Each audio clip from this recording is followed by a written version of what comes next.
Father's Day morning. Good to have folks joining us live on Facebook. We're going to start the morning out with hymn number 412. 412, Onward Christian Soldiers. We're going to do all four verses.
Sunday school announcements. Remember, if you haven't already, mark your calendars for July 3rd. That is a Saturday at 5 o'clock. We'll be having a cookout here, and we'll be having special music from Dean Johnson's School of Music in Zephyrhills.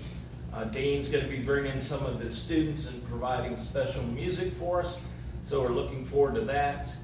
And there's the sign-up sheet in the back. So make sure you sign up. I want to make sure we have a good count so we know how many hamburgers and hot dogs to prepare. All right. Who has a praise they would like to give us this morning? Yes, ma'am. I had something that I was trying to solve the world's way, because the world offers plenty of advice on the topic. And it wasn't working. It was just creating more and more anxiety for me. And I held on to that anxiety for a very long time. And finally, I don't know why I waited so long, I took it to the Lord in prayer. And the very next day, I heard something which changed my perspective Amen. Praise the Lord. Praise the Lord. You know, and sister, I got to tell you, we're all like that. You know, prayer should be our starting point, but I know for me, it's not always. I try to rely on my wisdom and my wits, and I try to figure it out. And then for me, it's like the Lord says, "Are you done?" Right?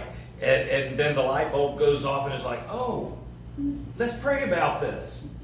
And then we do, and the Lord is faithful. He is. All right. Any other praises, Brother Jim? That our family and son and his family are so far, and one of the children, but they're made their journey here safely.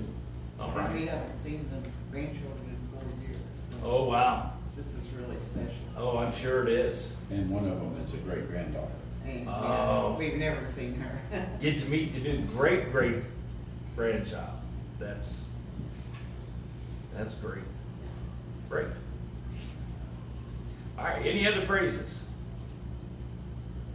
I praise the Lord for a good week. Beth and I got to spend some time with some friends checking out an old homestead. If you have never been to the Howie Mansion in Howie in the Hills, you ought to go. It's a beautiful place. Well, it's a small little cottage, a little over 7,000 square feet. And one of the unique things about it was the architect was a woman. It was started in 1925, was finished in 1927. And they have what they believe possibly could be the first, at least in Florida, Jack and Jill bathrooms. They had 2 of them, didn't they? Right? Yeah. And just a beautiful place. Mr. Howie, his dad was a preacher, and he was raised that you don't let anything go to waste.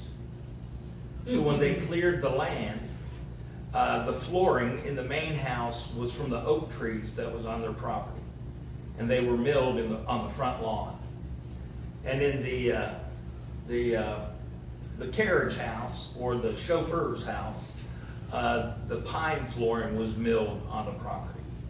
And what was that cedar called? Becky Cypress. Pecky cypress. The beams and the doors made out of Pecky cypress, beautiful. And all that was taken from the land. And it's just beautiful. I don't usually do commercials, but it's part of Florida history. And the house has been revitalized. So if you ever get a chance, it's a beautiful place, and you can have weddings there. A shame, all 3 of my girls are married. Otherwise, You got a cherry coming up yet. Yeah, you got 3 granddaughters that can do that. that's enough. All right. A praise? Yes. Just wanted to praise the Lord. Tommy's Papaw had a procedure to check his heart because they believed that the left side wasn't functioning well electrically, and everything turned out fine from that appointment, so they didn't have to do anything. Amen. Man, So he's got, more appointments and stuff, but praise the Lord, that was an answer to your prayer. That's good. That is good. All right. Unspoken prayer request. Okay, most everyone. Specific prayer requests. Traveling mercies for our grandson and his family who's coming tomorrow, and our granddaughter who will be here on Tuesday. Okay. Traveling mercies for family traveling. Nathaniel? Yes, just pray for my family, especially for Felita and the girls, since today is Father's Day. I know it's going to be hard, especially on them, especially today. So, First Father's Day without Dad. Certainly we'll be praying for them and all of the family and you. My dad's been gone 18 years, and sometimes it's still hard. So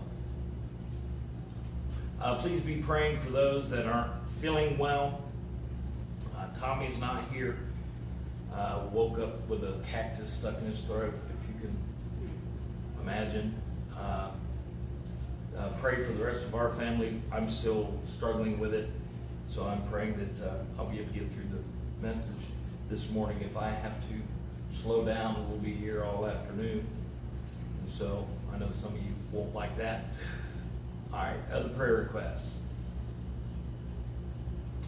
I have another praise.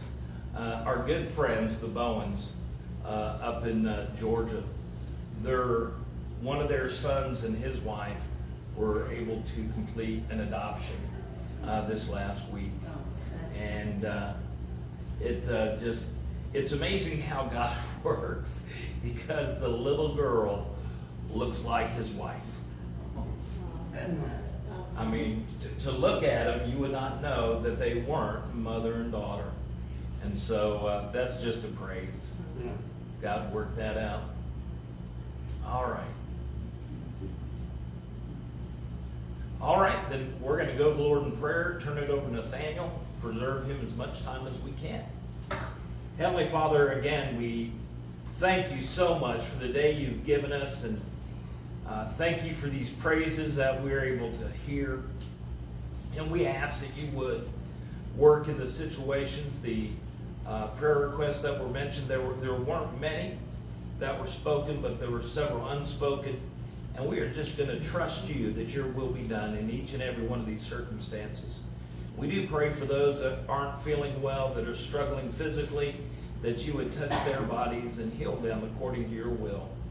Now, as Nathaniel comes with the Sunday school lesson, I ask that you help us to be attentive, and that we would have our mind focused on you, and that we would get as much out of the lesson as humanly possible.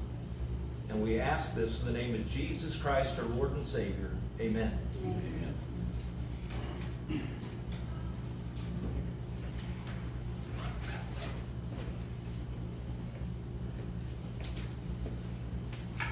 Good morning.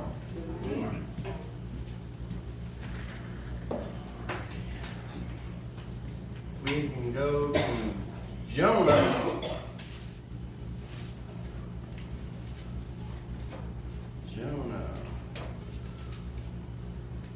We're going to continue in chapter 2. And again, chapter 1 was when God told Jonah to go to Nineveh, but Jonah disobeyed, and he ran the opposite direction, and Jonah went on a boat, and God created a storm. And quickly summarizing it, they threw Jonah off because that's what Jonah said to do. And God had the last verse in Jonah 1 was God prepared a great fish to swallow Jonah. And last week we looked a little bit at how Jonah was in the whale. And Jonah chapter 2 is Jonah's praying. And we're going to look at a little bit on his prayer. And so with that being said, we're going to look at the first point, which we see that the prayer, first we see is that the great distress and danger he was in.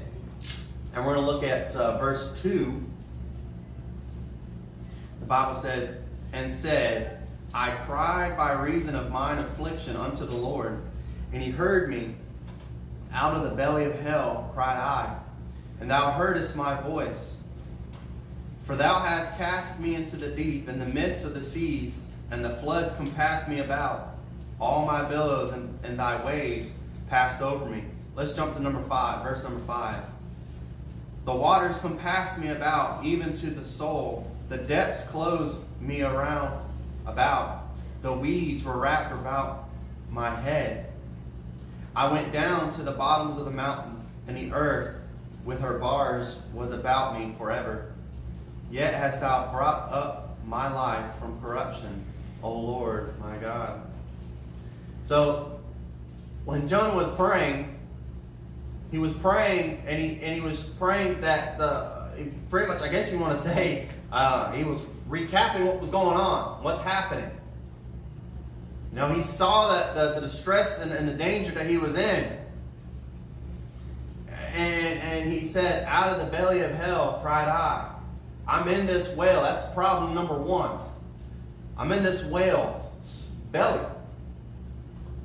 You know, and as we said last week, you know, the movie Pinocchio, right? You saw that Pinocchio when him and his father was swallowed up by the whale.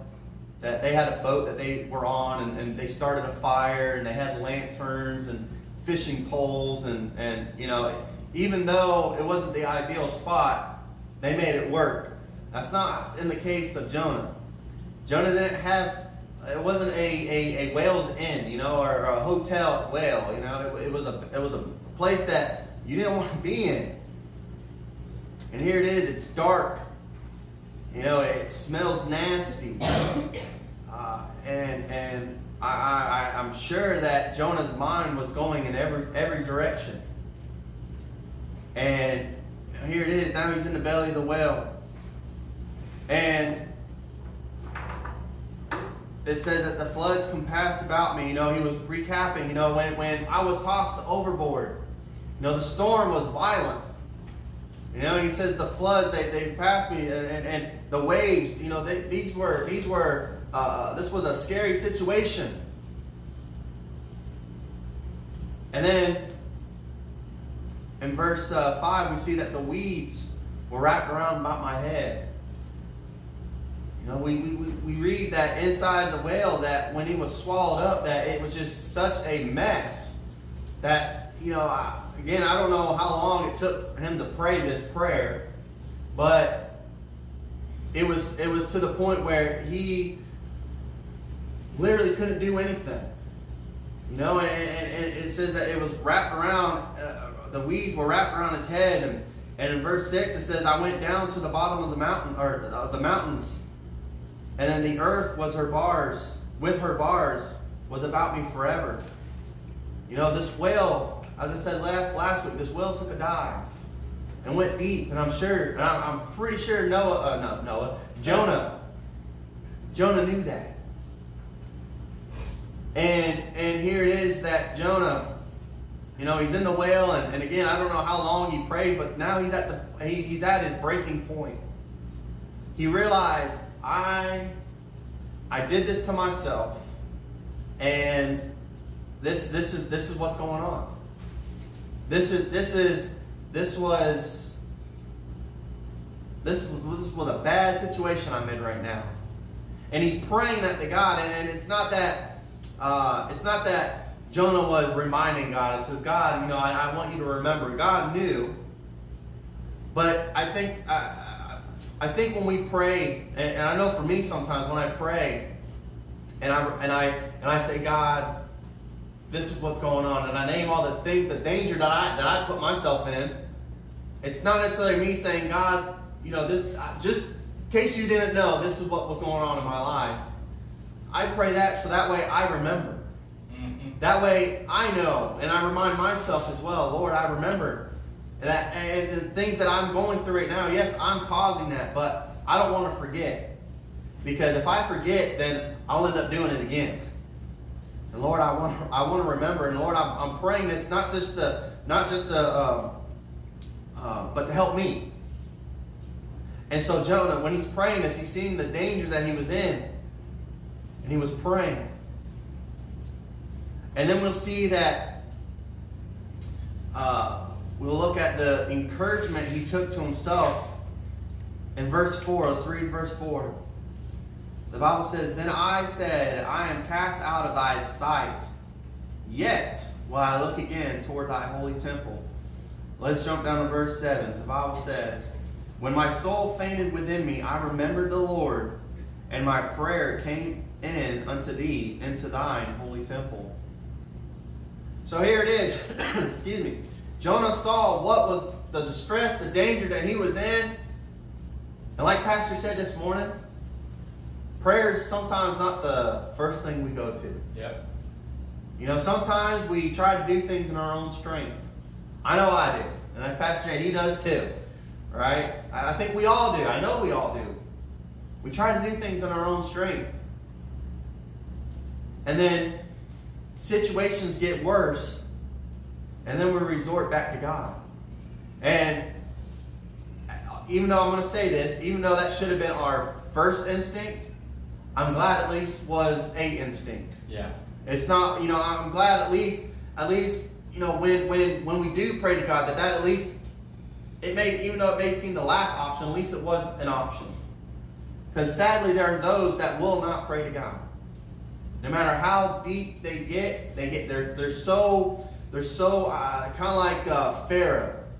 They just harden their hearts so much that no matter what situation, I mean, again, you look at Pharaoh, those 10 plagues, not a single one of them was a light plague. All of them affected them dearly, you know, turning water into blood. Water is a pretty good thing to have. And you can't just necessarily drink blood and live.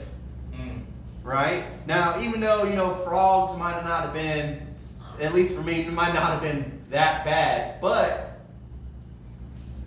I think that it was so bad that, I mean, they were everywhere. You open up your cupboard, boom, there they are. Yeah. You open up your flower pot, boom, there they are. Yeah. You open up, you pull back your bed sheets, boom, there they are.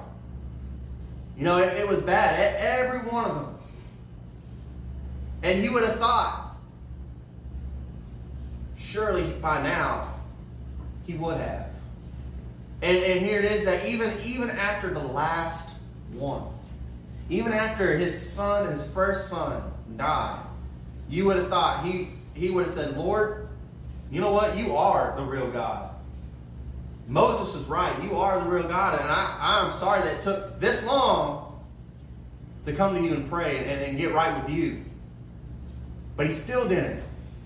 He hardened his heart again, and he wanted to destroy the Israelites. And it ended up destroying him. And there are people today that are just like that, where things will happen and they'll just keep hardening their hearts. And then something dramatic will happen, and they'll harden it so hard that it'll end up destroying themselves. And so I am grateful that even though it might not be the first resort, that at least we do pray to God. And I encourage us to, you know, I want us to be the first thing we do. Lord, this is going on. Boom, I run to God. You know, growing up, some may say I was a mama's boy. You know, and you know, I love my mom.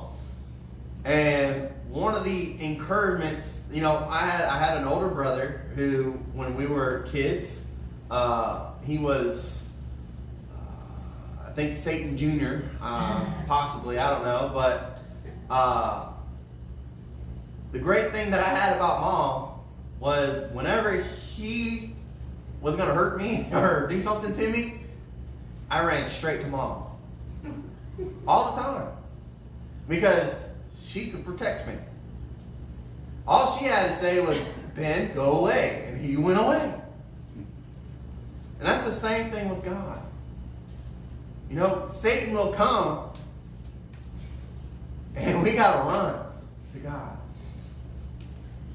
And God, you know, the Bible says if you resist the devil, he will resist you. Now, that's not saying we should do it in our own strength, because Satan loves that when we try doing it in our own strengths. No, when we run to God, God will say, Satan, go away. And he has to. You know, and that was a great thing that we have with God, is that we can run to him. We can pray to him. You know, it's not that God is too busy with somebody else or something else. You know, I love the fact that one God can take care of many needs at the same time. You know, I couldn't do that. If each 1, 2, 3, 4, 5, 6, 7, 8. If 8 of y'all came to me and says, Nathaniel, I need help, I'm like, one at a time. All right? One of y'all's gonna have to wait. And just to let y'all know, my wife will come first. Okay? So y'all would have to go, you know, there'd have to be a line. That's not how it is with God. God says, I want everyone to come. Come. And I can take care of them, not one at a time, but at the same time. And here it is that Jonah, he got himself into a bad situation, and he's praying, and he's realizing that, and he's showing God, I am at fault here. I'm admitting that I am at fault. And I know that it's bad. But God, and what we read in verse 4, it says, I am cast out of thy sight. You know, I mean, we get to that breaking point where we humble ourselves, and we're not worthy to come before God. But here it is that he says, I'm cast out of thy sight. He says, yet I will look again toward thy holy temple.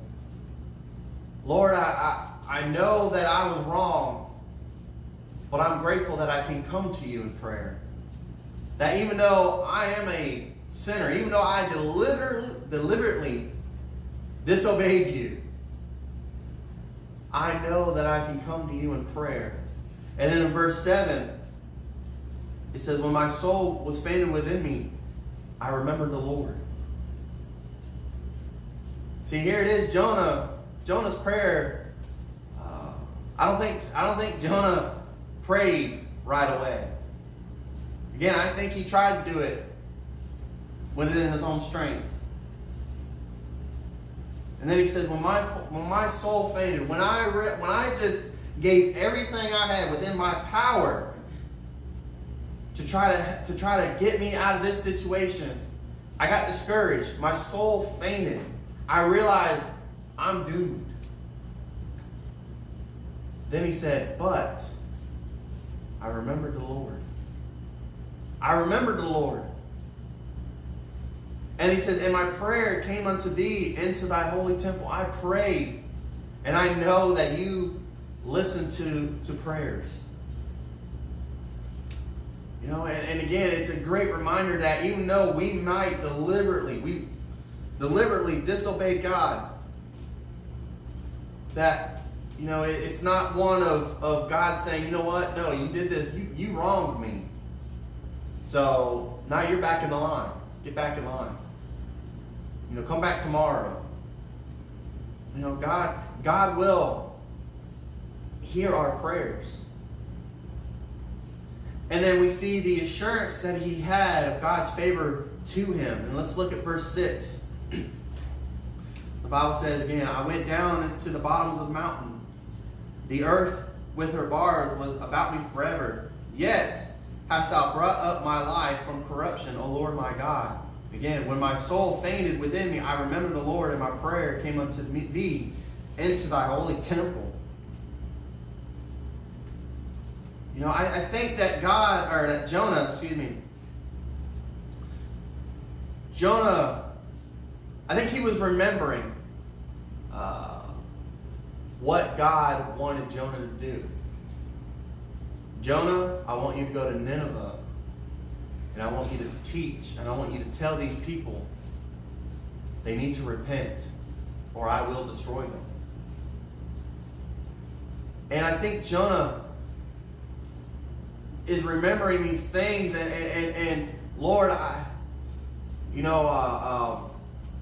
here it is. I'm in this situation, and Lord, I know that you hear my prayer. I know that you hear people's prayer, and Lord, I'm praying to you, and I remember what you're saying. I remember what you said about going to Nineveh.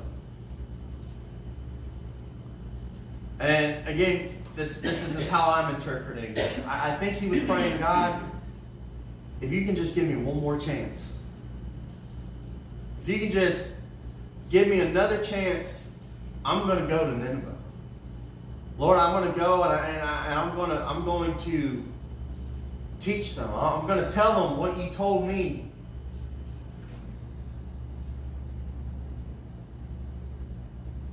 And then we see the warning and the instruction he gives to others. Let's read verse 8. The Bible says, they that observe lying vanities forsake their own mercies. Jonah's warning others. Listen, those who serve false gods, it ain't going to do you any good. Those who are running from God, take it from me, it's not worth it. You know, it said forsaking their own mercy.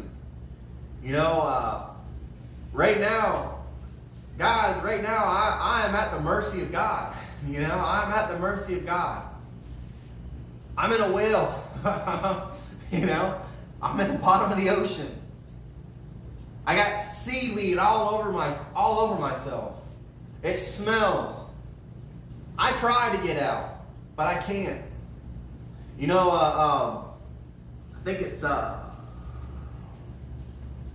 humpback whales, and I cannot remember what they're called at this moment. But they don't have teeth. They have I wish I remembered the name of it. But they have like that it looks like, I call it a push broom. It looks like they have push brooms in their mouth, right? Just that thick mesh. And one of my brother-in-laws, he works on a fishing boat that goes out in the ocean. And, you know, they cast their nets and they kind of just drag, and then, I don't know, after X amount of time, I guess they pull it in and they assess the fish and everything. Well, sometimes they catch cool things in there other than fish.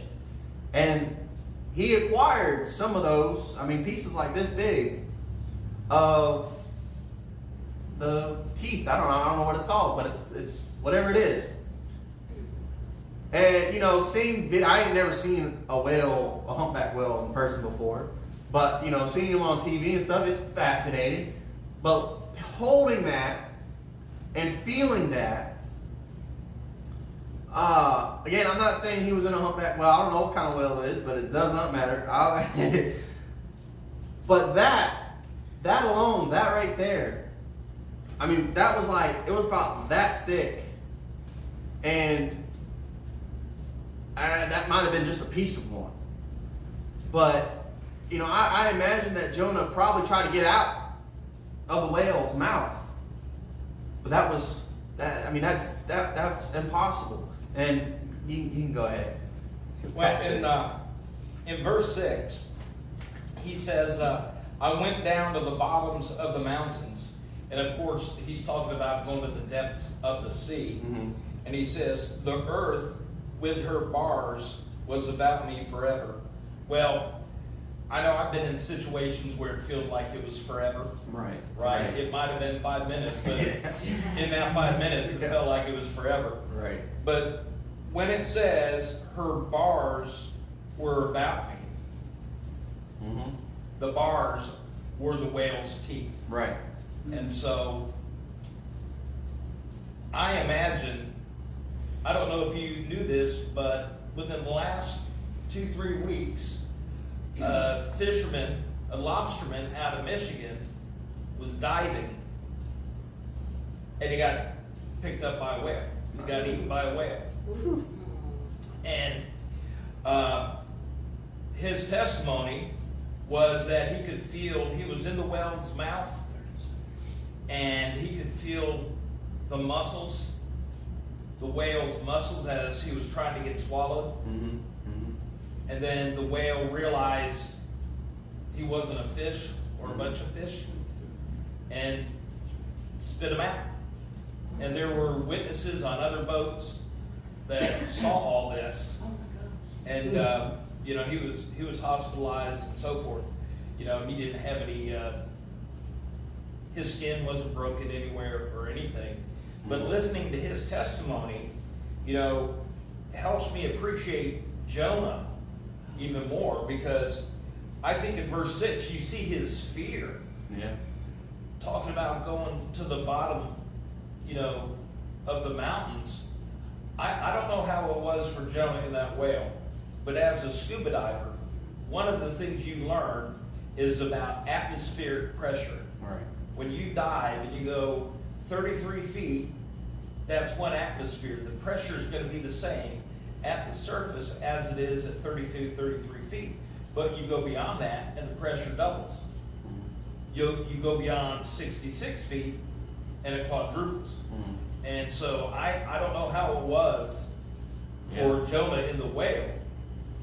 But I think in verse 6, you see his fear. Yeah. And that's why he says it lasted forever. Yeah. Right? Yeah. I'm pretty sure, as they say, his life flashed before his eyes. And Yeah. the Lord knew how to get a change of heart out of him. Yeah. And you know, and you saying that, you know, I never really thought about it. I just, you know, again, kind of like with Pinocchio. You know, with Pinocchio, the whale, it swallowed him, it went straight from mouth to stomach. But whales don't have just mouth to stomach. They have all the intestines that you have to go through. And I couldn't imagine, I just was thinking about that, you know, the enclosed space of him getting down to it. And then he was in there for 3 days and 3 nights. Whales eat a lot. You know, and I could imagine being in that whale, and the next thing you know, you just hear, you know, and here comes a whole bunch of water coming in. You know, a whole bunch of water coming in, and here's more fish and everything, and now it looks like I'm about to drown. You know, I'm going to drown in this whale's stomach. You know, and thinking about that, you know, forever. I think he might have underestimated, or you know, just it seemed like a second seemed like an eternity in that whale's stomach. Well, can you imagine the scary fish that were eaten that were with him? Yeah, you know. A shark. Yeah. He eats a shark, and now you're going to get attacked by a shark. Yeah. In a whale's stomach. You know, it was just a bad scenario he got himself into. You know, and here it is. You know, Jonah, he remembered God. See, we might forget about God. You know, we might get so caught up in ourselves and our own situations that we will forget about God. But the great thing is God never forgets about us. Amen. God knew where Jonah was. God knew the situation he was in. And God knew the outcome it was going to happen. And here it is that Jonah remembered God and he prayed. And then he wanted to warn others. All these things, I'm telling you, they're not worth it. If you do, as he said, forsaking your own mercy. The only mercy that we have is in God. And if we try to do things on our own, we're forsaking that. Because the Bible says that after so many times, God will just give us out for our own destruction. And so when we try to do things, we're just forsaking that. We're saying, God, you know, I don't need your mercy. I'm going to do it on our own, and I'll best the outcome. But we see in Jonah's here, he's saying, listen, it's not worth it. And then in verse 9, we see the praise and glory all given to God. The Bible said, but I will sacrifice unto thee with the voice of thanksgiving. I will pay that I have vowed. Salvation is of the Lord. We see here that in this horrible situation that Jonah's in, that at the end of it all, Jonah said, Lord, I just want to thank you. You know, and again, you know, it's not in detail, but I think he went to the beginning. Lord, I thank you. You know, you gave me a family that I did not deserve. You know, and here it is that you called me to be a prophet. Lord, I didn't do anything to deserve to be a prophet, Lord. But you called me. And again, we don't know really much about Jonah. I know he's mentioned before, and I think in 1st or 2nd Kings he was mentioned in there.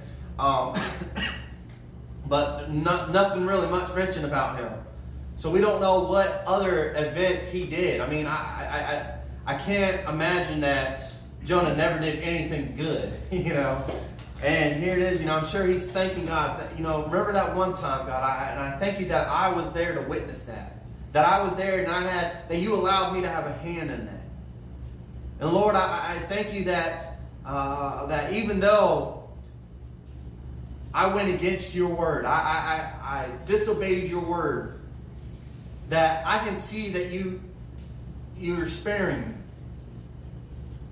And Lord, I thank you for that. Even though, again, I do not deserve this. You know, I deserve to be on the bottom of the ocean.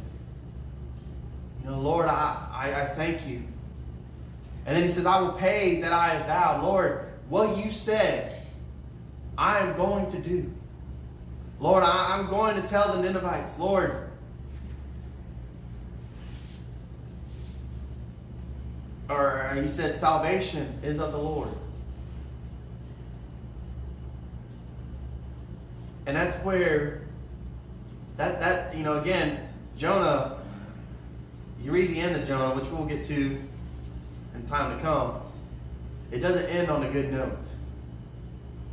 But we can still learn things from Jonah. And this is one. Salvation is of the Lord. Not this spiritual salvation, because and we know that is the only salvation that we can. That's the only method. That's the only way that we can get saved is of the Lord. Because Jesus says, "I am the way, the truth, and the life. No man cometh unto the Father but by me." So salvation is of the Lord, but not just spiritual, but also physical, emotional. And spiritual as well. Salvation is of the Lord. When times get hard, salvation is of the Lord. When we put ourselves in this type of situation where it seems like everything's coming down on us, it seems like we're on the bottom of the mountain. And as Jonah said, the belly of hell. And we come to realize that, you know what, God, you are the only one that can get me out of here. Salvation is of the Lord. And even though Jonah was in a bad situation, he still was thanking God. You know, there's never a bad time. There's never a time where God will, where it's, you know what, God, I can't really thank you in this moment. Even in the worst times, we still have something to be thankful for. And Jonah was reminded, was thanking God and also, you know, telling others, look, always thank God. And we see in the last part, verse 10, the Bible says, "And the Lord spake unto the fish, and it vomited out Jonah upon the dry land." We see that God heard Jonah's cry, heard his prayer, and he said, well, all right, go ahead and spit them on out now. And he did. And we're going to look at chapter 3 next week, Lord willing, and carry on from there. All right, so we're going to go ahead and pray and be dismissed. Our Heavenly Father, thank you for this time that we can come again into your house and during the Sunday school hour and, Lord, look at the account of Jonah, Lord. And I do pray that